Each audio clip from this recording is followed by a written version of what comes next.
I'm with Sean with Blackmagic, and he's going to kind of walk us through some of the new AI tools that is in DaVinci Resolve. We have a lot to cover, how these will affect content creators, improve their workflow so they can make better and faster videos. So the first one I want to ask you about is Multicam Smart Switching. This is kind of like, you could use this to edit podcasts, switch angles automatically. Correct, absolutely. And we have some examples for you right here. So if we just start by looking in our media pool, we can see that we have these 3 different podcast interview sections, okay? Why don't I go ahead and turn on some other features so we can actually see the audio available to us in the interface. All right, so those are our 3 principles, and they're all talking to each other conversationally. What we've done is we've selected these 3, we've right-clicked to create a new multicam, okay, so that's the genesis of what we have when I move. That's step 1, right? Make the multicam sequence. Exactly, so step 1 is to create what is essentially this multicam clip.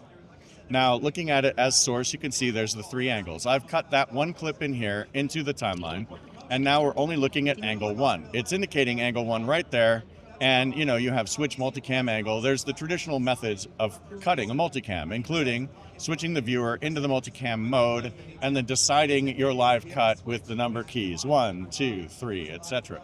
But now there's actually, a new way to do this, which is essentially the multicam smart switch. Something as very obvious as, these 3 individuals who are all going to take turns talking to each other, right? They're not going to try to talk over each other, so we have a very easy way of recognizing when they are speaking, and that includes, tracking the lips to see that they're moving, some other understanding. So if we switch to this, you can see some of the options include your minimum edit duration, how few seconds or how many seconds you want to guarantee is the minimum clip that we're ever going to use.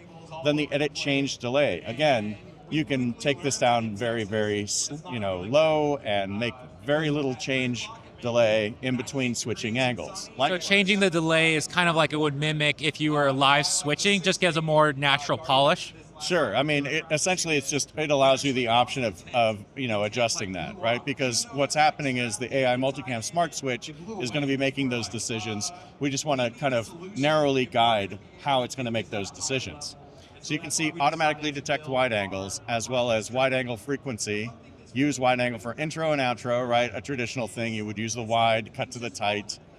Okay, use wide angle for silence. Okay, video only, video and audio, depending on how many audio tracks we have. Maybe we have a guaranteed single track that has absolutely everything. We'd cut picture against it. This is like a music video, right?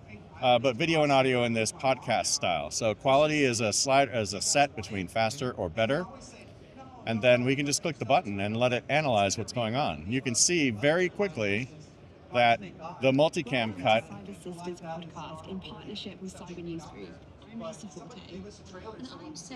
it has automatically figured out who the speakers are and then kept the camera angles on for the duration of the clips while they're speaking. And then they introduce or they dish to the other person and automatically it comes back.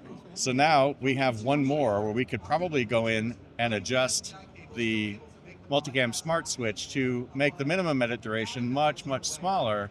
That way we can pick up faster edits. We're going to analyze it again. And again, the analysis pass is listening to see if maybe there was another way that we could find a better cut.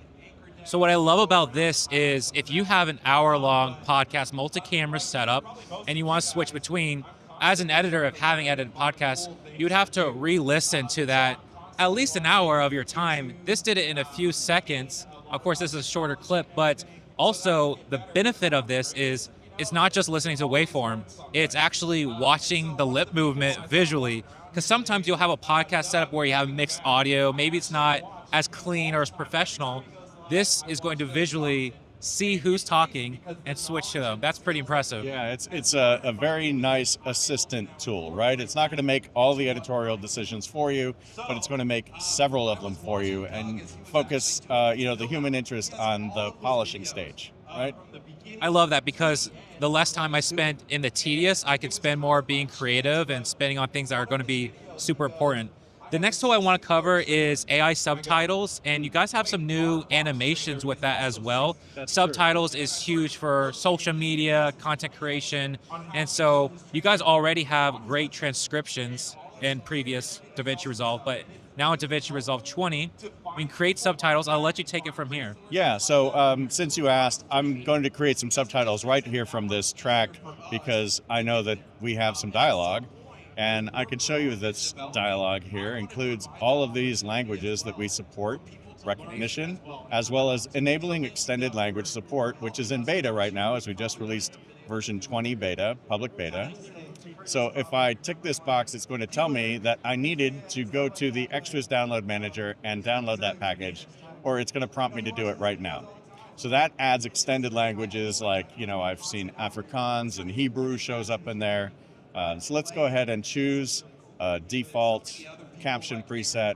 Let it generate some captions from the dialogue that it found.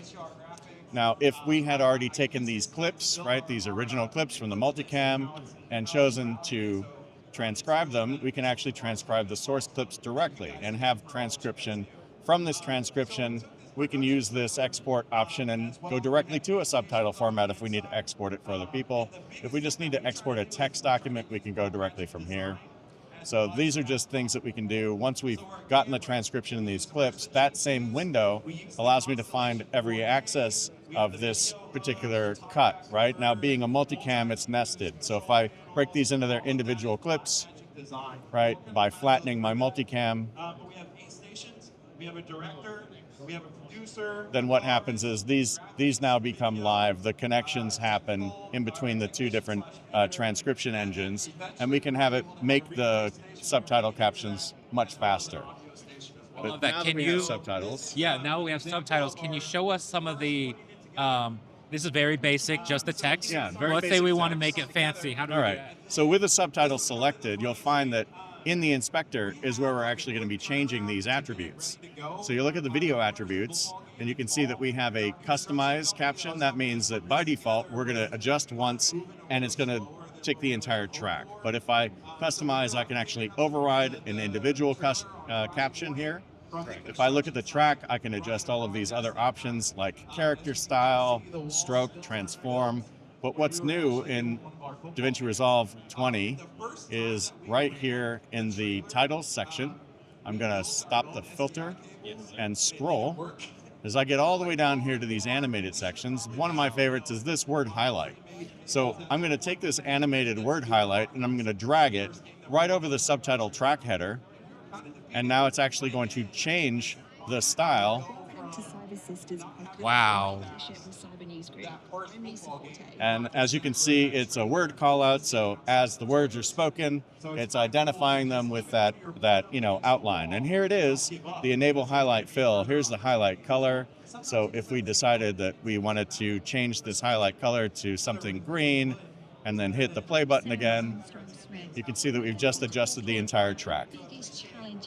This is perfect to level up your branding. If you have certain colors, fonts you use, you can save this, I imagine, and then always reload that after you create different titles. Yeah, exactly. The titles are customizable. In fact, if you look at what the titles are actually creating in this inspector, titles are connected to our Fusion tool set. So as I click this to open word highlight, that'll open the actual tool set macro that's creating this template. And so we could customize the template. We can actually export templates from within Fusion, add those templates to our presets, and then recall templates. So it's almost a production workflow where you might have a production artist as well as an editor, and they're working in tandem.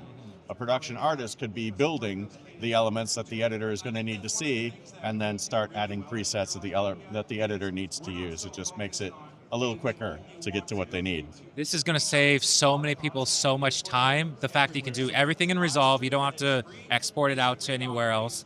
The next feature I want to cover, I think is going to be equally huge, is the audio assistant. So a lot of people maybe don't know how to properly set up their audio levels. Seems like DaVinci Resolve now has a tool that basically does it for you. Can you elaborate? Yeah, so as you can see, we've got our rough elements in here. That includes some, dialogue attached to picture. That includes some nat sounds, as well as some sound effects that we've added.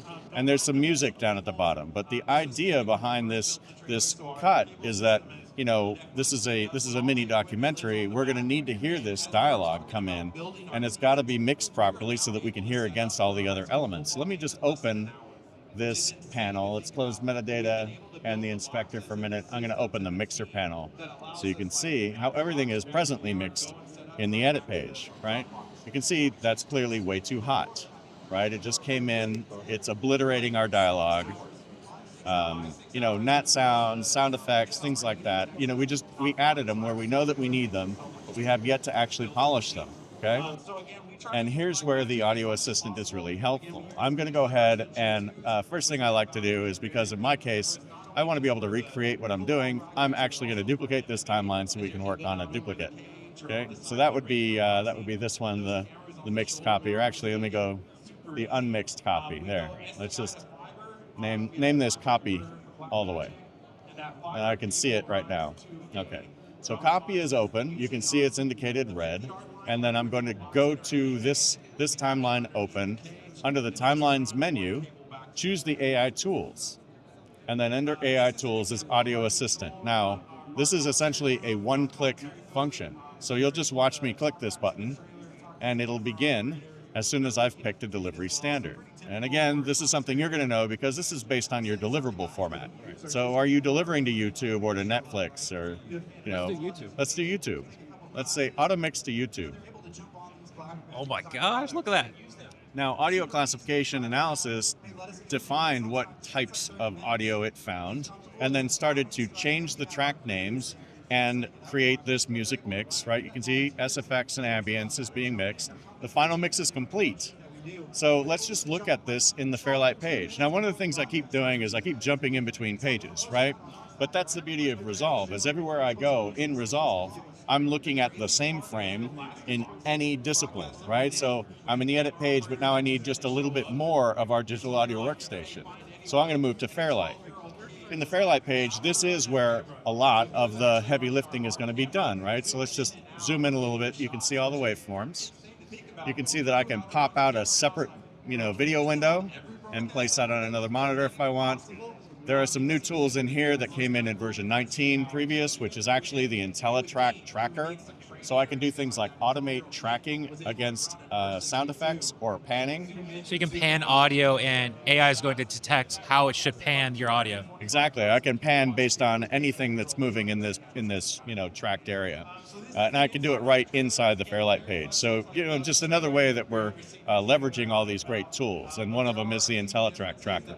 What I'm noticing here is each different kind of audio is on a different track. So I can go in and adjust anything on a track level, and it's all organized for me. Exactly. It's a huge time saver. Can you just talk a little bit more about that? So sure, looking at the mixer, you can see that not only has it separated everything to different tracks, but in some cases it applied voice isolation and dialogue leveling to the dialogue tracks. It's got de-essing on some of those tracks, right? You can see down here there's been some dynamics adjustment and even EQ adjustment on top of those tracks. And again, these are all currently mixed down to bus 1. You can see the bus output listed. When we need much more, than just the bus that we've got here in a stereo output, you can see that adding a bus includes the ability to add things, like a full 5-1 mix, make that bus a different color so it makes it easier for us to see it in the interface. And now we can actually decide, again, how to additionally bus these out to a 5-1 mix. Or we can mix for a 5-1. I chose the stereo mix, right? So here it is. Let's listen to it. Let's hear it. We can. We're just not there yet. And the second issue All right. that we're having, Can I hear it? That's the question. Maybe I can hear it. We're not on Zim. Perfect. Let's do it. My name is Renan Ozturk. I'm a filmmaker in the adventure, documentary, and commercial space. A lot of our bread and butter over the years has been these National Geographic expeditions, and this time we got... That is beautifully mixed, and you just pressed a button to do that. Right. It was a one button. Now, it's not going to be a perfect mix, right? It's not replacing the artist. It's not creating a subjective mix. there are things in here that you're going to need to look at again, listen, audition, and figure out, subjectively, do I want to lower that track, right? Is that something that personally I'd like to take down? And you can have all the control to do that, so all it the gives you a controls good are individual. starting part. Yeah. And then when we're in the Fairlight page, right, as we go to the Fairlight page, you'll notice that not only has it created and separated all these tracks, it's dropped fades on everything, little ramps on every element as it's incorporated into the mix to kind of soften it into the mix and blend between them. That is so amazing. Like that, it's not going to replace a sound designer, but it's going to help that sound designer move further faster. So I absolutely love that feature. I do want to talk about one more feature, and that is the music remixer. Excellent. So a big problem is you have a nice track, it's maybe 2 minutes long, but you need it to be 30 seconds. And so the ability to, how do you make that track shorter? It's kind of hard for a beginner because maybe they're not musically tuned to that. Right. So let's talk a little bit more about how we can use that to our advantage. Yeah, music mixing and music retiming is definitely a skill set, and it takes a lot of practice to get there. So let's just take this element, right, and see what we're listening to here. Control surface. So we were still able to use just the software by itself. And in fact, Right, okay, so we have a 3-minute, 9-second piece.